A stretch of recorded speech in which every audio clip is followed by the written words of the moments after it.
So the weather's getting warmer and you're starting to plan your spring and summer travel, some of you for the very first time.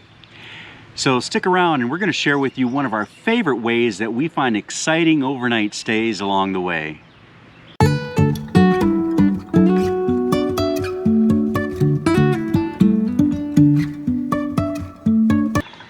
Welcome back to the channel, everybody. First off, I would like to apologize for wearing sunglasses, but the sun is peeking through the trees and every now and again it hits me in the eyes and I don't like it. So I'm wearing my sunglasses.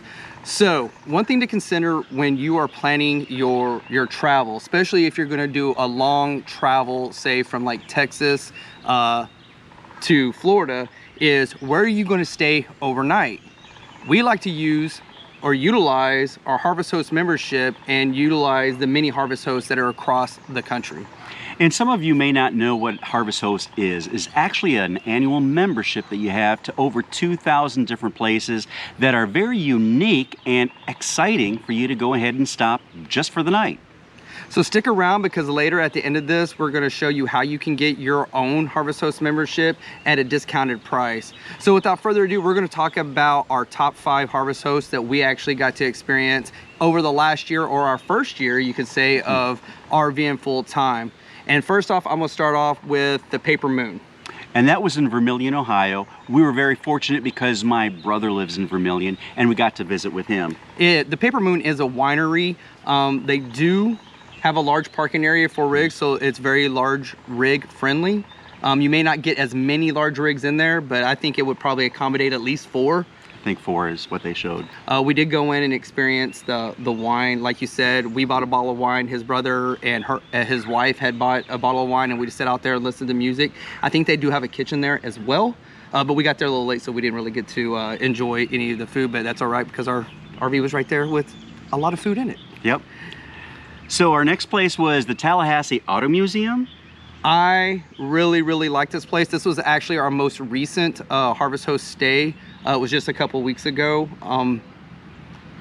It had a large parking area, but I should have said this at the beginning when we were talking about the first one. When you pull into your Harvest Host, make sure you check in with the host before you park your rig and set up. We did not do that. We just saw where everybody was parking and we pulled in there. Luckily, we were in the right spot, but just make sure you do that because some of the spots may have designated parking. Even if it looks like you can park there, you may not be able to. But the Auto Museum, awesome place, and it has more than just automobiles in there. Right, they had pianos, dolls. Some of them were creepy, but they had dolls from all the decades and eras. They had some uniforms. Yeah, they had some old military uniforms. They had old fans and farm equipment. Cash registers. There was about 2 or 3 vehicles I know that you absolutely like because you geek out over that stuff. They did have 3 different Batmobiles shown in there. They had the GT5, they had 2 Ford GT500s in there as well that were nice. A Viper, an older Viper. So, I mean, there's many cars in there, some very expensive. The parking area is definitely very large rig friendly. We were there with 13 other rigs, and they ranged from Class A's, C's, B's, fifth wheels, travel trailers, Super C's. There was a Super C, and some of them are even towing cars and trailers behind them. So it's more than enough. We probably had enough room for about 20 to 30 total in there if we lined up right, but we were like way away from our neighbors on both sides. We had more than enough room. And I think of all the Harvest Hosts, that's the one that had the most activity while we were there. Oh yes, yeah, it's beautiful there too. And plus, right across the street in the morning when you get up, you can go right across the street and have breakfast at Waffle House. And that night, the night that you stay there, they also had a farm to table restaurant, which we didn't get to experience because the line was out the door and it was packed. Yep. So what was another one that you liked? I think this was your favorite. So these are really in no particular order, right, but I would have to say that this third one I'm about to mention is my favorite one. And it's Bayou Tech Brewery in Arnoldville, Louisiana. I mess that up every time. I really love this establishment. It's kind of a small venue on the inside, but it has a lot of outdoor seating. We were there in the winter. So it was January when we were there and it was quite cold. We got there late as usual. It seems to be our MO. They still accommodate us. They allowed us to spend money in their establishment, and we had a pizza that was out of this world. Boudin pizza. It was awesome. That was and the beer was awesome. It wasn't that big, but it was still good. The beer was awesome. They even gave you a tour. They gave me a tour. I gave them one of our stickers. Yeah, so one of our Compass Road stickers. This is our old emblem that's right here, and we had a sticker made. So they put it up, and it was funny because we had some friends that stayed there about a week and a half ago, and they sent us a message on Messenger saying, hey, did you all stay here? Because we see a Compass Road sticker. So, I mean, at least some people were getting word out about this place. I do like it. They did, like I said, they had outdoor seating. They had what looked like an old Airstream, and it was like a cigar store shop looking thing where you can go and buy some cigars. We didn't get to go in there because they were closing up. That was actually closing when we got there. But all in all, I think it was my favorite.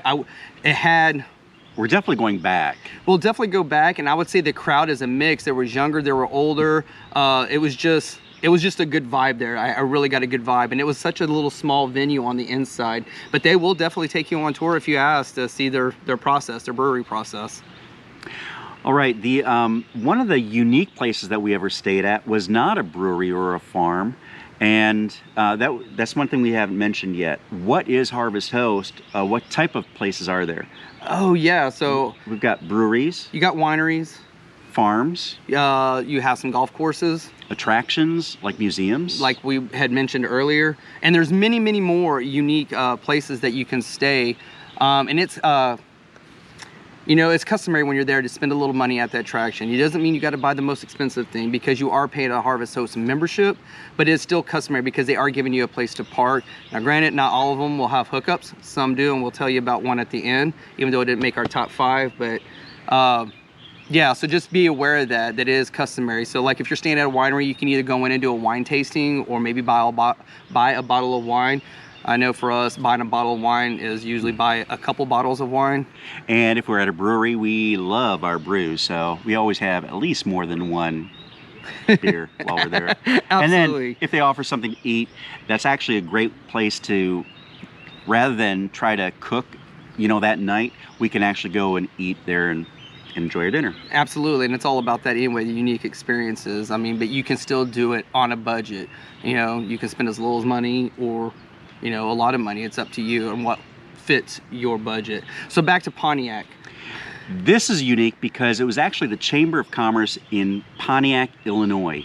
And we arrived on a weekend, so they were closed for the weekend. But what was really nice is we parked right in their parking lot. They had a cone set up with our names on it, welcome, Bender Pendleton, and they had a little goodie bag for us. And inside that goodie bag, it was really cool because we were obviously going to plan to eat there because we didn't have hookups. We wasn't going to do anything. Now, granted, you can use your propane to cook if you wanted to, but that kind of takes away from the experience. So inside that goodie bag, yeah, they had like some candies, and they gave us, I think, like a squish ball and like keychains and stuff, but they also gave us coupons that we could use at the local businesses there. And we didn't use it for dinner, but I think we did use a coupon the next morning when we had coffee at that coffee shop, which I cannot remember the name, but it was a fantastic stop. And it was the first time that when we paid for something and we were staying there for free, and they gave us stuff.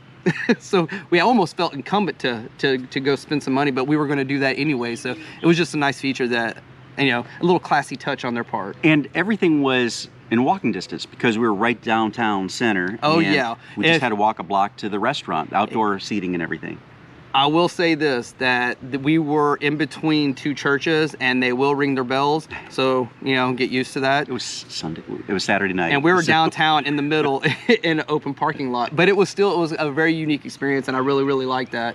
That's why it made our top 5. We hit about 10 last year, and that one made our top 5. And our last top 5 place was Point LABADDIE Brewery in LABADDIE, Missouri. And they're spelled the LABADDIEs are spelled different. But this was a unique experience for us as well. We arrived on a Sunday, and it was one of their busier Sundays because they had just opened up from COVID. So yeah, it was when they were loosening up some of the restrictions in Illinois back in last June. So yes, like you said, or like we said, it's a brewery, but they did have some food trucks out there, so you still had your food, you know, for that night, and many different beers to choose from. But it was a very family-friendly environment because there was a bunch of little kids and they could play around. Now, the parking lot was packed, so if your kids are going to be there, definitely make sure they're not playing over there. But the field was huge, and we actually stayed there with 2 other Harvest Host patrons, I guess. Patrons, yeah. But we were way off in the far corner of this field, so nobody around, and we felt that the next morning we got up. Obviously, we need our coffee, at least I do.